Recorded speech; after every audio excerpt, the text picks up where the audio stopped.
അസ്സലാമു അലൈക്കും വറഹ്മത്തുള്ളാഹി വബറകാതുഹു. അഊദു ബില്ലാഹി മിനശ് ശൈത്വാനിർ റജീം. ബിസ്മില്ലാഹിർ റഹ്മാനിർ റഹീം. യാ അയ്യുഹല്ലദീന ആമനുത്തഖുല്ലാഹ ഹഖ്ക തുഖാതിഹി വലാ തമൂതുന്ന ഇല്ലാ വഅൻതും മുസ്ലിമൂൻ. പ്രിയപ്പെട്ട സഹോദരങ്ങളെ, സഹോദരിമാരെ, സുഹൃത്തുക്കളെ, അള്ളാഹുവിൻ്റെ അപാരമായ അനുഗ്രഹത്താൽ ഏറെ സുപ്രധാനമായ ഒരു സമയമാണ് നമ്മൾ ഈ ഒരു പ്രോഗ്രാം ശ്രമിക്കുന്നതിന് വേണ്ടി മാറ്റിവെച്ചിട്ടുള്ളത്. പ്രത്യേകിച്ച് ഓരോ ദിവസങ്ങളിലും വ്യത്യസ്തമായ പല വിഷയങ്ങൾ പഠിക്കണം എന്ന ആഗ്രഹത്തിൽ തന്നെയാണ് നമ്മൾ ഓരോരുത്തരുമുള്ളത്. നമ്മുടെ ഈ ഒരുമിച്ചുകൂടൽ, നമ്മുടെ ഈ പഠനം, ഇതിനൊക്കെ അല്ലാഹു സുബ്ഹാനഹു വ തആല നമുക്കെല്ലാം അർഹമായ പ്രതിഫലം നൽകുമാറാവട്ടെ. ഓരോ ദിവസത്തിലും വ്യത്യസ്തമായ വിഷയങ്ങളാണ് നമ്മൾ കേൾക്കാറുള്ളത്.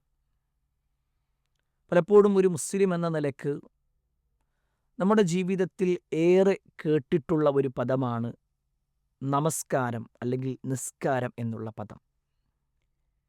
ചെറിയ കുട്ടിയായിരിക്കുമ്പോൾ മുതൽ നമ്മുടെ മുതിർന്നവരുടെ വാക്കുകളിൽ നിന്ന് നമ്മൾ കേൾക്കാറുണ്ട്, നിസ്കരിച്ചോ, എപ്പോഴാ നിസ്കരിച്ചേ, നിസ്കരിക്കാൻ പോണില്ലേ, അല്ലേ? ഇത്തരത്തിലുള്ള പദങ്ങൾ.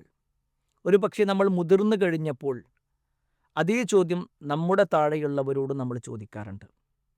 കാരണം മറ്റേതൊരു വിഷയത്തിനേക്കാളും നമ്മൾ നമസ്കാരത്തിന് പ്രാധാന്യം കൊടുക്കുന്നു.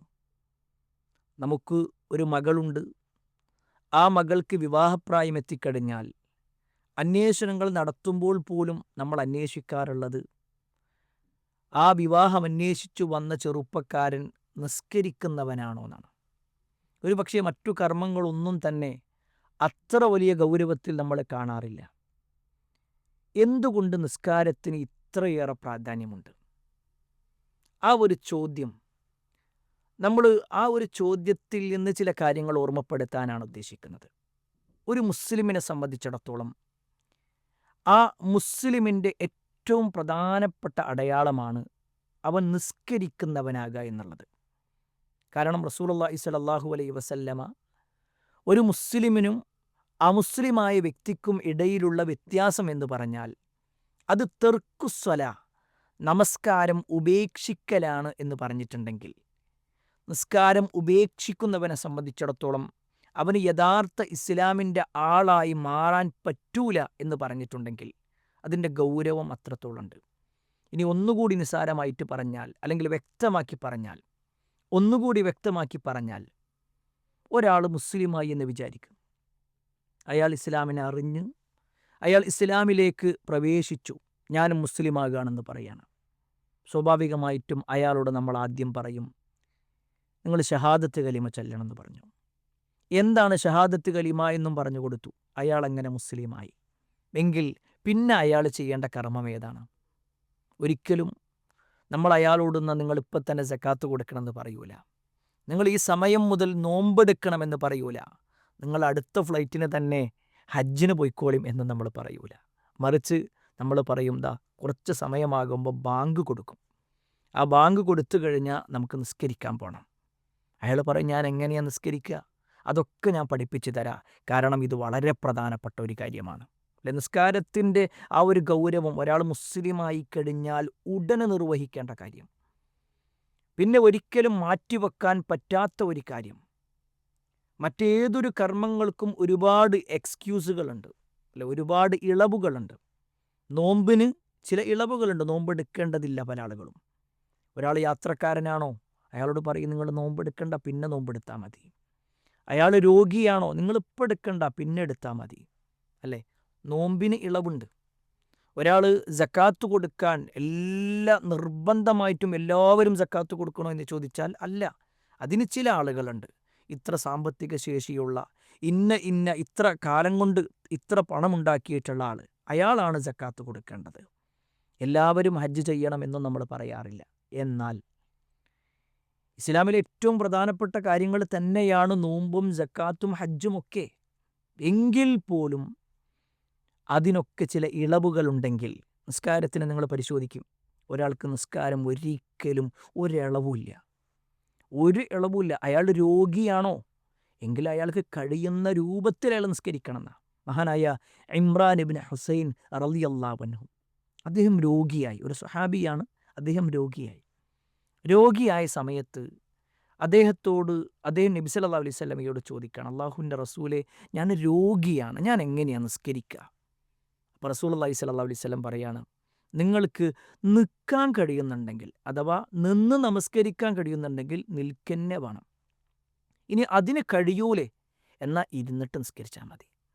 അതിനും കഴിയൂലേ കിടന്നിട്ട് നിസ്കരിച്ചാൽ മതി. ഒരു പക്ഷേ അതിൻ്റെ ഒരുപാട് കാര്യങ്ങൾ നബി സല്ലല്ലാഹു അലൈഹി വസല്ലം എണ്ണി പറയുന്നത് നമ്മൾ കേട്ടിട്ടുണ്ടാകും പല ഹദീസുകളിലൂടെയും. അഥവാ ഒരു മനുഷ്യന് രോഗിയാണ് എന്നതുകൊണ്ട് അയാൾക്ക് നിസ്കാരം ഒഴിവില്ല. ഒരു ജലദോഷം വരുമ്പോഴേക്ക് നിസ്കാരം ഒഴിവാക്കുന്ന ആളുകളുണ്ട്. ഒരു ചെറിയ പനി വരുമ്പോഴേക്ക് പിന്നെ നിസ്കാരത്തിൻ്റെ കാര്യം മറന്നു പോകുന്ന ആളുകളുണ്ട്. ചെറിയ ചില ബുദ്ധിമുട്ടുകൾ വരുമ്പോഴേക്ക് ഞാൻ കുറച്ച് ദിവസമായിട്ട് നിസ്കരിച്ചിട്ടില്ല എന്ന് യാതൊരു മനസ്സാക്ഷിത്വവും ഇല്ലാതെ പറയുന്നവരെയും നമുക്ക് കാണാൻ പറ്റും.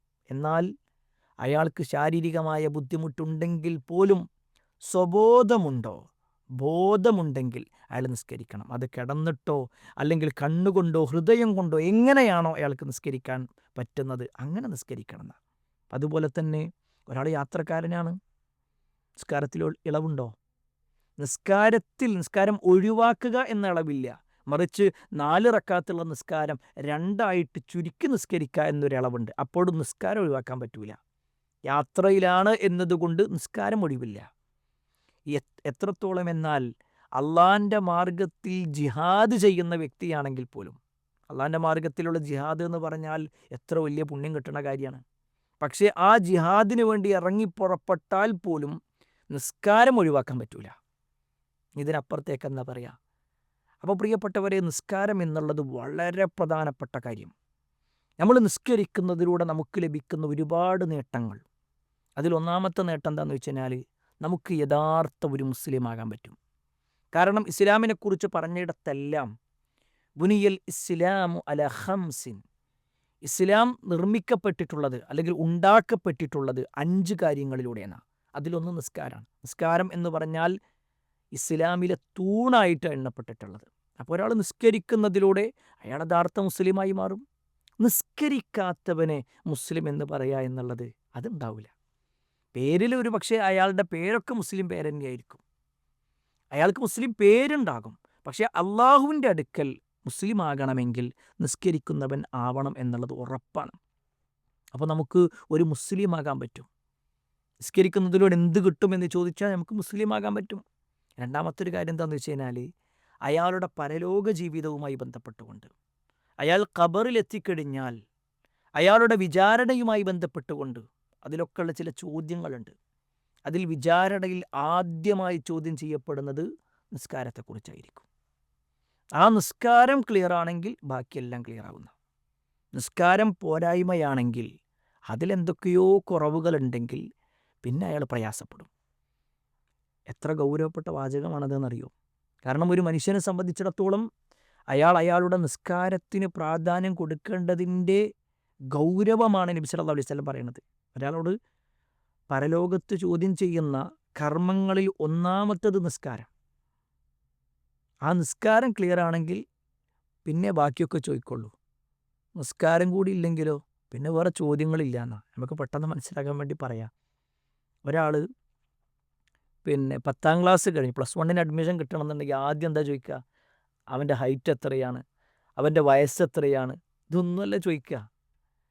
അയാളുടെ മറ്റുള്ള കാര്യങ്ങളല്ല ചോദിക്കുക. 10ാം ക്ലാസ് പാസ്സായിട്ടുണ്ടോ എന്ന് ചോദിക്കുക, അല്ലേ? 10ാം ക്ലാസ് പാസ്സായിട്ടുണ്ടോ, അതിലെത്ര മാർക്കുണ്ട്, ഈ ചോദ്യങ്ങളുണ്ടാവുക. എങ്കിൽ ഒരാളുടെ പരലോക ജീവിതത്തിൽ ആദ്യത്തെ ചോദ്യം, കർമ്മങ്ങളുമായി ബന്ധപ്പെട്ടുകൊണ്ടുള്ള ആദ്യത്തെ ചോദ്യം, അത് നിസ്കാരവുമായി ബന്ധപ്പെട്ടിട്ടാണ്. നിസ്കാരം ഉണ്ട് എങ്കിലേ ബാക്കി കാര്യങ്ങൾ എടുക്കുള്ളൂ എന്നാണ്. അത് ക്ലിയർ അല്ലെങ്കിലോ പിന്നെ വേറൊന്നും അവൻ ചെയ്തിട്ട് കാര്യമില്ല. അവൻ ഒരുപാട് നോമ്പെടുത്തിട്ടുണ്ട്, അവൻ ഒരുപാട് ഖുർആൻ ഓതിയിട്ടുണ്ട്, സക്കാത്ത് കൊടുത്തിട്ടുണ്ട്, അതൊക്കെ അവിടെ ഇരുന്നോട്ടെ എന്ന് പറയും. കാരണം അത്രയും പ്രധാനപ്പെട്ടതാണ് നിസ്കാരം എന്നുള്ളത്.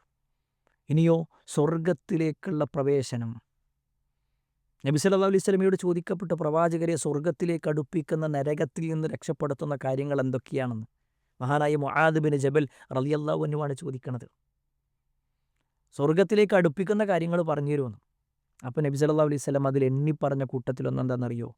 ഇഖാമത്തു സ്വലാ, നമസ്കാരം നിലനിർത്തുക, നിസ്കാരം കൃത്യമായിട്ട് കൊണ്ടുപോവുക. അങ്ങനത്തെ ആളുകൾക്ക് സ്വർഗ്ഗം ഉറപ്പാണ്. അപ്പോൾ സ്വർഗ്ഗത്തിലേക്ക് നമ്മൾ പ്രവേശിക്കണോ എങ്കിൽ നിസ്കാരം ക്ലിയർ ആവണം. അതുപോലെ തന്നെ മറ്റൊരു വാചകത്തിൽ വിശുദ്ധ ഖുർആനിൽ തന്നെ നമുക്ക് കാണാൻ പറ്റും, നരകത്തുനിന്ന് ഒരാൾ രക്ഷപ്പെടണമെങ്കിലും നിസ്കാരം പ്രധാനമാണ്. വിശുദ്ധ ഖുർആനിൽ ഒരു ആയത്തുണ്ട്, അനിൽ മുജ്രിമീൻ മാ സലകക്കും ഫീ സഖർ ഖാലൂ ലം നകു മിനൽ മുസല്ലീൻ. നരകത്തിലെത്തുന്ന കുറ്റവാളികളായ ആളുകൾ, മുജ്രിമീങ്ങളായ ആളുകൾ, മുജ്രിം എന്ന് പറഞ്ഞ കുറ്റവാളിന. അങ്ങനെ കുറ്റം ചെയ്ത് നരകത്തിലെത്തുന്ന ആളുകളോട് ചില ആളുകൾ ചോദിക്കുകയാണ്, മാ സലക്കക്കും ഫീ സഖർ, ഈ സഖർ എന്ന് പറയുന്ന നരകത്തിൽ നിങ്ങൾ എത്താനുള്ള കാരണം എന്താണ്? അതിനവർ കൊടുക്കുന്ന മറുപടി എന്താണെന്നറിയോ? ഒന്നാമത്തെ അവരുടെ മറുപടി, ഖാലൂ ലം നകു മിനൽ മുസല്ലീൻ, ഞങ്ങൾ നിസ്കരിക്കുന്നവരുടെ കൂട്ടത്തിലായിരുന്നില്ല, ഞങ്ങൾ നിസ്കരിച്ചിരുന്നില്ല. ഒരാൾ നരകത്തിലെത്താനുള്ള കാരണം, സഖർ എന്ന് പറയുന്ന നരകം ആർക്കുള്ളതാണെന്ന് ചോദിച്ചാൽ അതിൽ ഒന്നാമത്തെ വിഭാഗം നിസ്കരിക്കാത്ത നേരെ കയറിക്കുമെന്നാണ് പറയാം. എത്ര ഗൗരവമുണ്ടെങ്കിൽ അവിടെയാണ് പ്രിയപ്പെട്ടവരെ നമ്മൾ ഇതൊക്കെ പറയുമ്പോൾ നമുക്ക് വല്ലാത്ത ഒരു സമയം ഈ നിസ്കാരത്തിന് ആവശ്യമുണ്ടോ? നമ്മളിവിടെ നോക്കിക്കഴിഞ്ഞാൽ പലപ്പോഴും നിസ്കാരം ഇനിയിപ്പോൾ നിസ്കരിക്കും വേണം എന്ന് പറഞ്ഞുകൊണ്ട് അതിനെ ഒരു വല്ലാത്ത പ്രയാസമായിട്ട് കാണുന്നവരോടാണ് ഞാൻ ചോദിക്കുന്നത്, ശരിക്കും നിസ്കാരത്തിന് എത്ര സമയം വേണം? നമ്മൾ ഓരോ വക്കത്തെടുത്ത് ഇങ്ങനെ നോക്കിക്കഴിഞ്ഞാൽ സുബ്ഹ് നമസ്കാരത്തിന് എത്ര സമയം വേണം? ളുഹ്ർ നമസ്കാരവും അസറും മഗ്രിബും ഇശാവും ഒക്കെ കൂടി നോക്കിക്കഴിഞ്ഞാൽ മാക്സിമം ഒരു 30-40 മിനിറ്റ് വേണ്ടി വരുള്ളൂ. നമ്മളെല്ലാ ദിക്റും സ്വലാത്തൊക്കെ ചൊല്ലിയിരിക്കുകയാണെങ്കിൽ പോലും എല്ലാം നോക്കിക്കഴിഞ്ഞാൽ നമുക്ക് വേണ്ടി വരിക മാക്സിമം ഒരു 40 മിനിറ്റ് അല്ലെങ്കിൽ 45 മിനിറ്റ് കൂട്ടിക്കോ. 24 മണിക്കൂറിൽ വെറും 3/4 മണിക്കൂർ മതി. വേണ്ട 1 മണിക്കൂർ എടുത്തോ. 1 മണിക്കൂർ നമ്മുടെ വുളു എടുക്കലും എല്ലാം കൂട്ടിയിട്ട് നമ്മൾ എണ്ണിയാൽ തന്നെ ഒരു പക്ഷേ 1 മണിക്കൂറിൻ്റെ ആവശ്യമുള്ളൂ. 1 മണിക്കൂർ. ബാക്കി 23 മണിക്കൂറും നമ്മുടെ ഭൗതികമായ കാര്യങ്ങൾക്ക് വേണ്ടി നമുക്ക് ഉപയോഗപ്പെടുത്താം. നമുക്ക് ജോലി തിരക്കുകളുടെ കാര്യം പറയാം, നമുക്കുള്ള പഠനങ്ങൾ എണ്ണി പറയാം, നമുക്കുള്ള മറ്റു കാര്യങ്ങൾ എണ്ണി പറയാം. എന്തിനൊക്കെ നമ്മൾ ഡിവൈഡ് ചെയ്ത് നോക്കിയാലും ശരി, ഈ 1 മണിക്കൂർ അത് ഞാൻ ഒരിക്കലും നഷ്ടപ്പെടുത്തൂല. ഞാൻ എന്തായാലും നിസ്കാരം ഒഴിവാക്കിയിട്ടുള്ള ഒന്ന് അതിൻ്റെ ജീവിതത്തിൽ ഉണ്ടാകില്ല എന്ന് തീരുമാനിക്കണം. എന്തുകൊണ്ടെന്ന് ചോദിച്ചാൽ ഞാൻ ഈ പറഞ്ഞ കാര്യങ്ങൾ, സ്വർഗം വേണോ, നരകത്തുനിന്ന് രക്ഷപ്പെടണോ, നിസ്കാരം നിർബന്ധമാണ്. ഇനി നമ്മളെ ഭൗതികമായ ജീവിതത്തിൽ നോക്കിക്കഴിഞ്ഞാൽ തന്നെ ഒരാൾ കൃത്യമായിട്ട് നിസ്കരിക്കുന്നുണ്ടെങ്കിൽ തന്നെ അയാളുടെ ജീവിതത്തിലെ പല പാപങ്ങളും ഒഴിവാകും. കൃത്യമായിട്ട് നിസ്കരിക്കണ ഒരാളാണെങ്കിൽ അയാൾക്ക് തെറ്റുകളിൽ നിന്ന് ഇങ്ങനെ രക്ഷപ്പെടാൻ പറ്റും. പക്ഷെ ഖേദകരമെന്ന് പറയട്ടെ, പല ആളുകളും ആ ഒരു ഗൗരവത്തിലല്ലാതെയാണ് ഈ നിസ്കാരത്തെ കാണുന്നത് അല്ലേ. അതുകൊണ്ടാണല്ലോ നബി സല്ലല്ലാഹു അലൈഹി വസല്ലം പറഞ്ഞത്, നിസ്കരിച്ച എല്ലാവർക്കും ഒരേ പ്രതിഫലമല്ല ഉണ്ടാകുക. 10 ആളോ 100 ആളോ ഒരു പള്ളിയിൽ നിസ്കരിക്കേണ്ട വിചാരിച്ചോ, അതിലെല്ലാവർക്കും ഒരേ പ്രതിഫലമല്ല ഉണ്ടാവുക. എല്ലാവർക്കും ഒരേ പ്രതിഫലമല്ല. ചില ആളുകൾക്ക് 10ൽ 10 പ്രതിഫലം ഉള്ള ആൾക്കാരുണ്ട്, 10ൽ 9 കിട്ടുന്നവരുണ്ട്, 8ഉം 7ഉം 6ഉം 5ഉം 4ഉം 3ഉം 2ഉം 1ഉം കിട്ടുന്നവരുണ്ട്, 10ൽ 0 കിട്ടുന്ന ആൾക്കാർ നിസ്കരിച്ചിട്ടുണ്ട് പക്ഷെ കൂലിയൊന്നും ഉണ്ടാവില്ല. ഇനിയോ വേറെ ചില ആളുകൾ നിസ്കരിച്ചതിൻ്റെ പേരിൽ ശിക്ഷ കിട്ടുമെന്ന് പറഞ്ഞ ആൾക്കാരുണ്ട്. നിസ്കരിച്ചാൽ ശിക്ഷ കിട്ടുമോ? നമ്മൾ വിശുദ്ധ ഖുർആൻ വായിച്ചു നോക്കുമ്പോൾ കാണാൻ പറ്റും, ഫവൈലുൽ മുസല്ലീൻ, നമുക്കെല്ലാവർക്കും പരിചയമുള്ള ഒരായത്താണ്. നമസ്കരിക്കുന്നവർക്ക് നാശം എന്നാ പറഞ്ഞ്. എന്താ നിസ്കരിക്കുന്നവർക്ക് നാശം കിട്ടാനുള്ള കാരണം? അല്ലദീനഹും അൻ സ്വലാത്തിഹിം സാഹൂൻ, അവർ അശ്രദ്ധമായിക്കൊണ്ട് നിസ്കരിക്കുകയാണ്.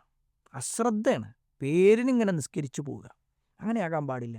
നമ്മൾ നിസ്കരിക്കുന്നവരാണെങ്കിൽ ഞാൻ എന്തിന് നിസ്കരിക്കണം? അതിലൂടെ നമുക്ക് ലഭിക്കുന്ന ഈ നേട്ടങ്ങളെല്ലാം മനസ്സിലാക്കുന്നതോടൊപ്പം എൻ്റെ ഒരു വഖ്ത് നഷ്ടമായി കഴിഞ്ഞാൽ എൻ്റെ ജീവിതത്തിൻ്റെ വലിയ ഒരു ഭാഗം ഞാൻ നഷ്ടപ്പെടുത്തിക്കൊണ്ടിരിക്കുകയാണ്. ഒരു വഖത്ത് എനിക്ക് മിസ്സാകുമ്പോൾ ഞാനൊരു പക്ഷേ ഒരു മോശം വ്യക്തിയായി മാറുന്നുണ്ട്. എൻ്റെ ജീവിതത്തിൽ ആ നിസ്കാരം ഒഴിവാക്കുന്നതിലൂടെ പല തിന്മകൾ കയറി വരാൻ സാധ്യതയുണ്ട്. ഈ പേടിയാണ് നമുക്കുണ്ടാവേണ്ടത്. നമ്മൾ വേറെ എന്തെല്ലാം ഒഴിവാക്കിയാലും ശരി, വേറെ എന്തിനൊക്കെ സമയം മാറ്റിവെച്ചാലും ശരി, നിസ്കാരം ഞാൻ ഒഴിവാക്കൂല. എൻ്റെ ജീവിതത്തിലെ ഒരു വഖത്ത് പോലും ഞാൻ നഷ്ടപ്പെടുത്തൂല എന്നുകൊണ്ട് തീരുമാനിച്ച് നോക്കിയേക്കും. എന്നാൽ പിന്നെ നമ്മളൊരു പുതിയ മനുഷ്യനായിരിക്കും. എല്ലാ അർത്ഥത്തിലും അല്ലാഹു സുബ്ഹാനഹു വ തആല ഇപ്പോൾ നമുക്കുള്ള എന്തെല്ലാം പരീക്ഷണങ്ങളുണ്ടോ ആ പരീക്ഷണങ്ങളിലൊക്കെ ഒരു തുറവി, അൽ ഫത്താഹായ തുറവി നൽകുന്നവനായ റബ്ബിൻ്റെ അടുക്കലുണ്ടാകും. അവിടെ നമ്മൾ നിസ്കാരത്തിന് എന്ത് ചെയ്യണമെന്ന് വെച്ച് കഴിഞ്ഞാൽ, ആ നിസ്കാരത്തിന് ചില ആയത്തുകളൊക്കെ നോക്കിക്കഴിഞ്ഞാൽ ഒരു ഉപജീവനവുമായി ബന്ധപ്പെട്ടുകൊണ്ട് തന്നെ ബന്ധപ്പെട്ട് കിടക്കുന്നതാണ്. ഒരാൾ നിസ്കരിക്കുന്ന ആളാണെങ്കിൽ അയാളുടെ ഭൗതികമായിട്ടുള്ള ഉപജീവനത്തിൽ വരെ അല്ലാഹു സുബ്ഹാനഹു വ തആല ചില ഖൈറുകൾ കൊടുക്കും.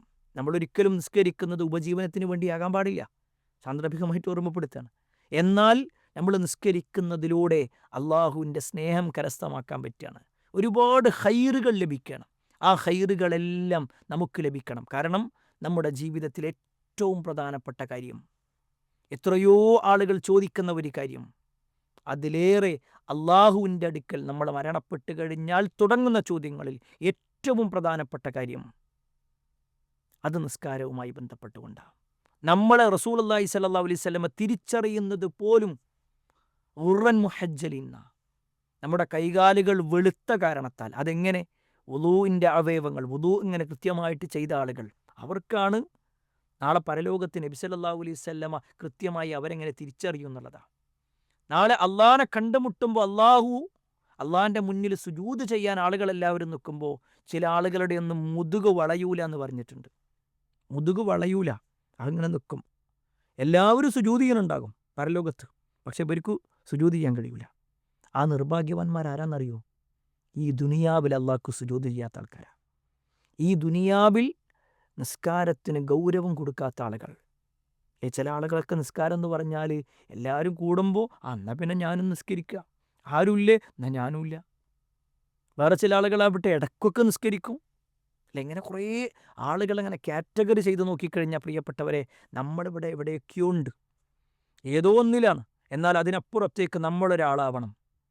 ആ ആളുടെ പ്രത്യേകത, ബാങ്ക് കൊടുത്തോ അത് എന്നെയാണ് വിളിക്കുന്നത്. ഹയ്യ അലസ്വലാ, നമസ്കാരത്തിലേക്ക് വരൂ എന്ന് പറയുമ്പോൾ, ഹയ്യ അലൽ ഫലാ, വിജയത്തിലേക്ക് വരൂ എന്ന് പറയുമ്പോൾ, ആ വിജയം അത് നമുക്ക് വേണം. അതിനു വേണ്ടി നമ്മൾ ഇറങ്ങണം, അതിനുവേണ്ടി നമ്മൾ പ്രവർത്തിച്ചു കൊണ്ടേയിരിക്കണം, അതിനുവേണ്ടി നമ്മൾ പരിശ്രമിച്ചു കൊണ്ടിരിക്കുക.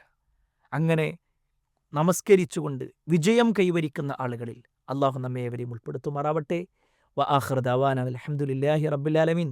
അസ്സലാമു അലൈക്കും വറഹ്മത്തുള്ളാഹി വബറകാതുഹു.